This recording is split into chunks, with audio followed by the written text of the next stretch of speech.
The AAPI community is a predominantly immigrant population, with approximately 2/3 of Asian Americans and 1/6 of Pacific Islanders born outside of the U.S. How will you create a mayor's budget that equitably allocates funding for programs and resources that the AAPI immigrant community can access? Councilman Joe Buscaino, we'll start with you. Thanks, Chancey, for that question. It's always good to see you. Thanks for your advocacy as well for the Thai community. I represent one of the largest Japanese American communities in all of Los Angeles, Harbor Gateway. They came to me and said, we feel disconnected. We are not being heard. And I said, what can we do to not only recognize your voice and also recognize your contributions to the city? We funded the first ever Thai festival, as well as the Aki Matsuri event that brought Japanese Americans near and far. And that was a way to respond to the Japanese American community, because oftentimes they felt ignored. And as mayor, I will do no different. First, it starts with the appointment of AAPI general managers, commissioners, and that's my commitment as mayor, so that the AAPI community have a voice in City Hall and will help shape a budget that will represent the AAPI community. Jim De Leon. Thank you so very much, Chancey, for that very, very important question. And I think any budget is a reflection of your values, given the fact that the vast majority of API community members here in the city of LA are in fact immigrants. It speaks volumes of who we are today and what the future will look like. Now, my history has been steeped in fighting for the rights of immigrants, for undocumented immigrants in particular.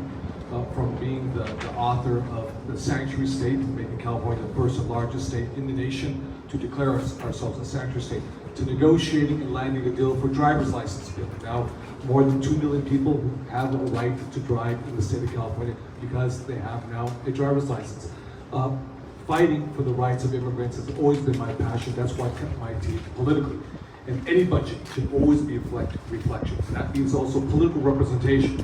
Members, whether it be from the Thai community, the Filipino community, the Japanese American community, the Chinese American community, the Korean American community, so many other different ethnicities within our API community should also be reflected in positions of higher power, not just in the executive branch, but also as general managers within the city of Los Angeles. Mike here. Thanks.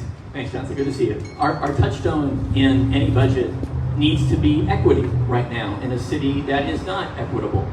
And that is going to have a huge impact on the immigrant communities of our city, including the AAPI immigrant communities. So what does that look like concretely? Well, for one thing, it looks like the Mayor's Office of Immigrant Affairs getting meaningfully funded to expand its efforts to assure that all immigrants have access to basic city services, understand the rules, and are lifted up.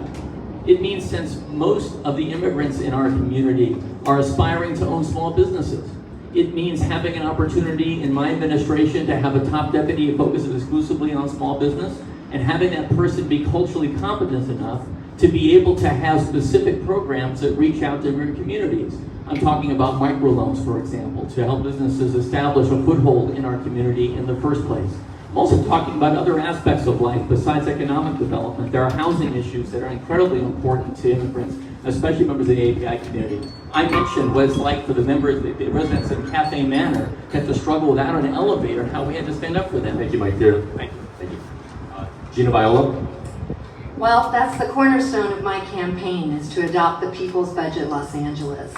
And commit to having participatory budgeting sessions, not only in each council district, but with communities like the AAPI community as well. In fact, if you go to the website now, peoplesbudgetla.com, there is a survey that you can complete. And we hope that you'll circulate that to your AAPI community and coalition that helped put this together to tell us where you want your dollars spent.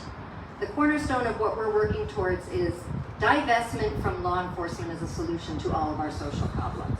It is time for that to change. When over half of the city's budget is eaten up by the LAPD, it doesn't leave enough for the rest of the communities, and that's going to change. Karen Bass. Thank you for the question. I absolutely agree that a budget is a reflection of your values. Enough from law enforcement as a solution to all of our social problems. It is time for that to change. When over half of the city's budget is eaten up by the LAPD, it doesn't leave enough for the rest of the communities, and that's going to change. Karen Bass.